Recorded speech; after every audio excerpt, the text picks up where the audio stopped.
புளிக்குழம்பு தான் மதியானம் சாப்பிட்றதுக்கு. காரக்குழம்பு வைக்கலாங்க, எப்படி வைக்கலான்னு பார்க்கலாம்.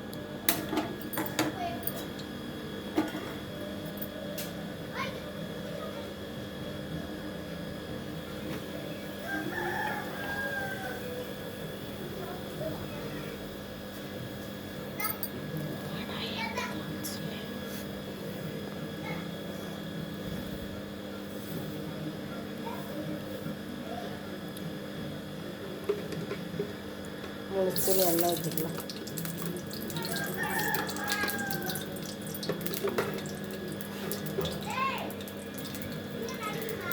கொஞ்சம் வெந்தயமும் கடுகும் போட்டுக்கலாம்.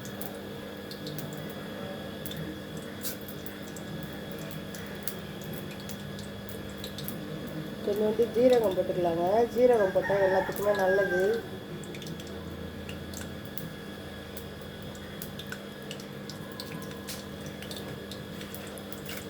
காரக்குழம்பு வைக்கிறதுக்கு ஒரு 3 பெரிய வெங்காயம் 2 தக்காளி நறுக்கி வச்சுருக்கேங்க, போட்டுக்கலாங்க.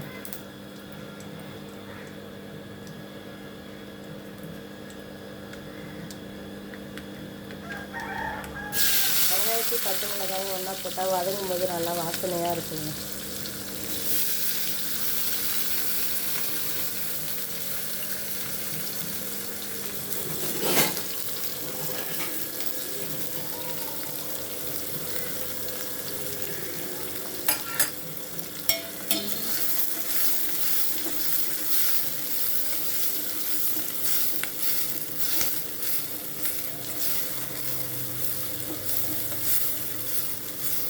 வெங்காயம் நல்லா வதங்கி வந்தோம்.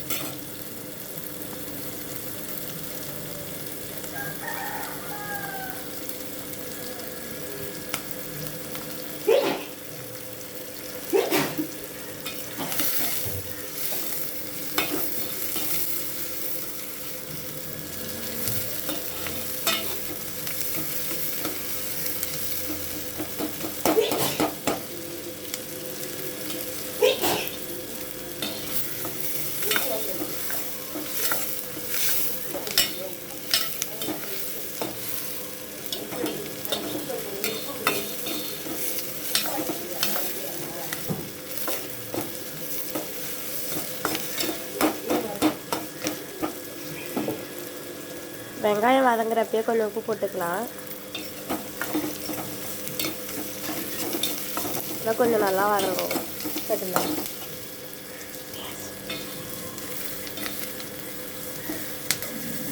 எப்பவுமே என் பொண்ணு கூடவே இருக்குங்க. என் பொண்ணு கூடவே இருந்தால் எனக்கு சூப்பராக இருக்கும்.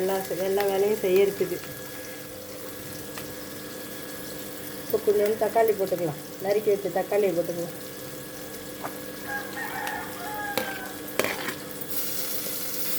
வெங்காயம் தக்காளி இந்த வதங்கினாலே எல்லா குழம்பும் நல்லா இருக்குங்க.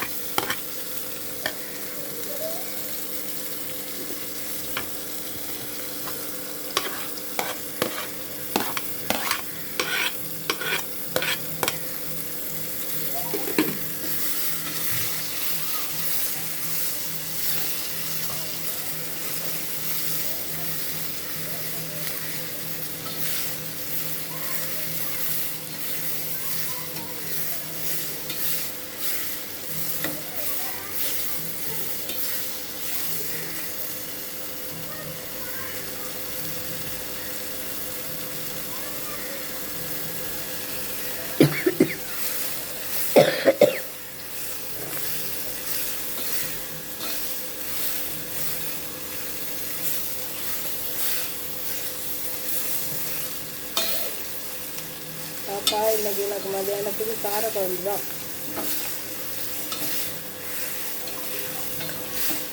எங்கள் வீட்டில் காக்கா நிறையா இருக்குங்க. காக்கா கத்தும், எதுவும் நினச்சிக்காதீங்க. நிறையா காக்கா. எங்கள் வீட்டில் எங்களுக்கு ஃப்ரெண்டே எங்கள் காக்கா தாங்க.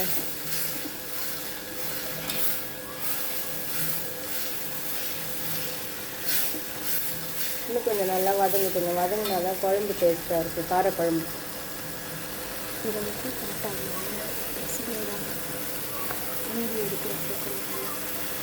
கொஞ்சம் சூப்பராக எங்கள் வீட்டுக்கு பின்னாடி பாருங்கள் வேப்ப மரம் வெட்டி விட்டோம். இப்போ தான் எப்படி வளர்ந்துருக்கு பாருங்கள்.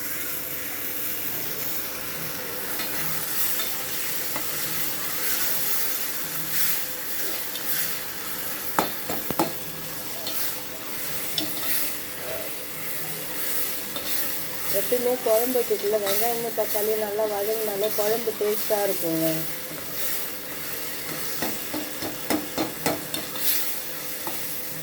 எங்கள் வீட்டில் நான் வைக்கிற காரக்குழம்பு தாங்க ஸ்பெஷலு. எல்லாருக்கும் ரொம்ப பிடிக்கும். இன்னொரு முறை வச்சு கொடு அப்படின்லாம் சொல்லுவாங்க. வெங்காயம் தக்காளி வதங்கிடுச்சு. கொஞ்சம் மஞ்சள் தூள் போட்டுக்கலாம்.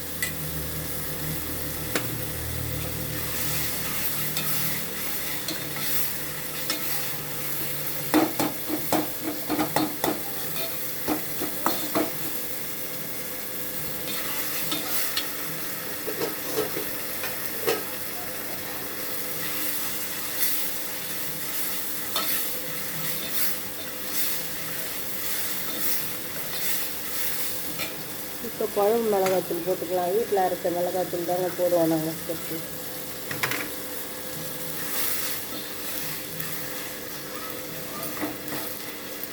இப்போ நேரத்தில் சிம்மில் வச்சுட்டு புளி கரைச்ச தண்ணி ஊற்றிக்கலாம்.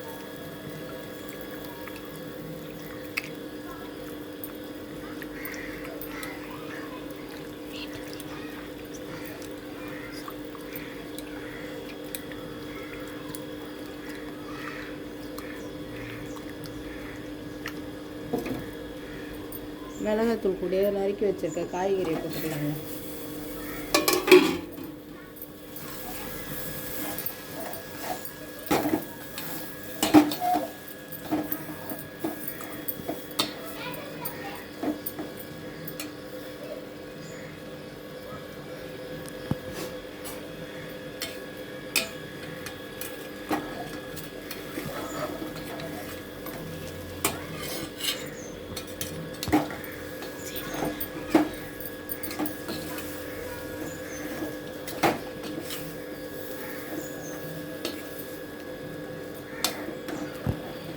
மிளகா சாந்து கூட காய்கறி வதங்கியிருக்கிறத பார்த்தா இப்படியே சாப்பிட்றலாம் போல் இருக்குங்க. அழகாக இருக்குங்க பார்க்குறதுக்கு.